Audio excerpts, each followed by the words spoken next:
Hey everyone, it's Chris Green here. Whenever you're mixing, it's super important that you understand what mono tracks are and what stereo tracks are. There is a difference, and especially when you're adding plugins like delay and reverb, be mindful of where your mono tracks are and where your stereo tracks are. So here I have a snare drum track that is obviously mono. If you look at the waveforms, this track here that's yellow just has a single waveform every time the snare hits. The track below it is called my snare sample, and it's actually a stereo sample of a snare drum. And you can see two of them. One's for the left, one's for the right. Now, they're not going to be that much different just because you can see the waveforms look pretty similar. But when we add plugins like a stereo delay, if we expect it to be stereo and we've added it to a mono track, you're going to be disappointed. But there are ways that you can create a stereo image with mono tracks. You just got to make sure you do things in the correct way. So here I have a snare drum track. I'm going to disable this plugin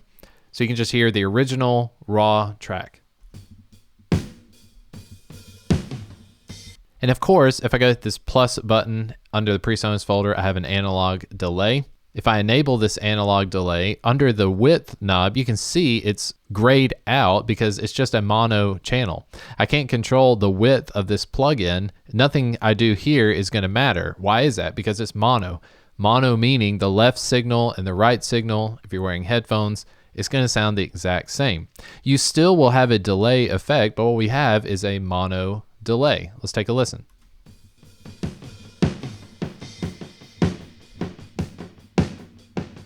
Now, probably the best way that I would say for you to achieve a stereo signal, underneath the track, you have a sends option. If you hit the plus button here, you have an option to add an effects channel.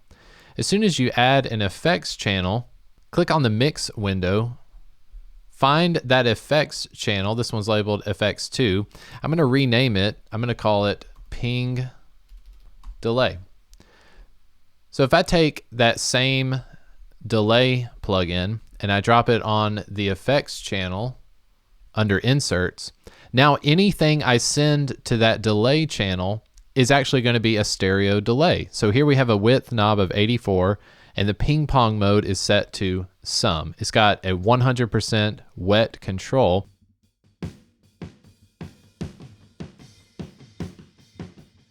So what I can do is I can control how loud the delay is coming out specifically for that ping delay. So now under my snare channel, under sends, I have a ping delay. We can mute this reverb or just remove it completely because my snare signal is being sent to this ping delay here. Each send that you have has a send level function. So you can click and drag this down to decrease the amount of snare signal you're sending to that delay. I prefer to do it this way because you don't want to set up a ping delay on every single track. If I move over to the snare sample track, for example, as I mentioned earlier, the snare sample track is already in stereo. So if I add an instance of analog delay onto the snare sample track, it does allow me to mess with the width, which is great. So if you have stereo tracks, you can add stereo plugins and get the same effect. But a problem you're going to have is with your performance of your computer. Every time you add a plugin to each of your tracks, you're going to be putting more strain on your computer. So again, what I would prefer to do is go down to send. And even though this is already a stereo track, I'm going to send this track to the ping delay. And I can mix it how I want to, which the result ends up being very similar. So I can remove this plugin from the snare sample. And now let's take a listen. This is my snare sample being sent to our ping delay effect.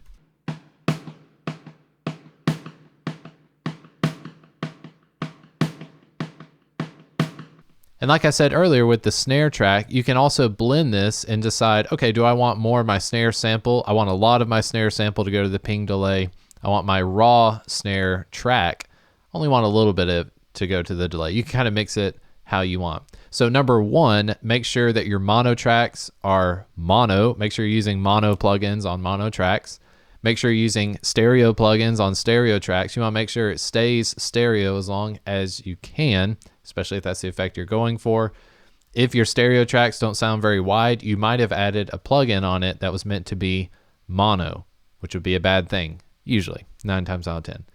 Okay, then also just make sure you set up effects channels. You can have an effects channel for just about everything you can think of. If you want to have an effect channel for your plate reverb, you can call this one plate. You can add another effects channel and call this one hall for like a hall reverb. You can add one instance of each of the plugins and you can mix these almost like they're buses. So then as you're going through and you're mixing your song, anytime I grab like this Tom 2 track, I can click the plus button. I can add a ping delay that's already set up. I can add a plate reverb, or I can add a hall reverb, anything at all. And what's cool is since it's being set to this effects channel, the effects channels are always going to be in stereo unless, again, you click this button here and change it to mono. Okay, so my big tip to you, avoid the mistake of creating mono reverbs and mono delays, especially when your intention is to have a stereo image. Make sure you get your mono and stereo set up just the way you need them to be so you don't end up with something that is mono. I hope that's been a helpful tip to you. Again, my name is Chris Green. Check out my channel for more videos just like this. Hit the subscribe button. And if you're already subscribed, hit the like button. I'll see you next time.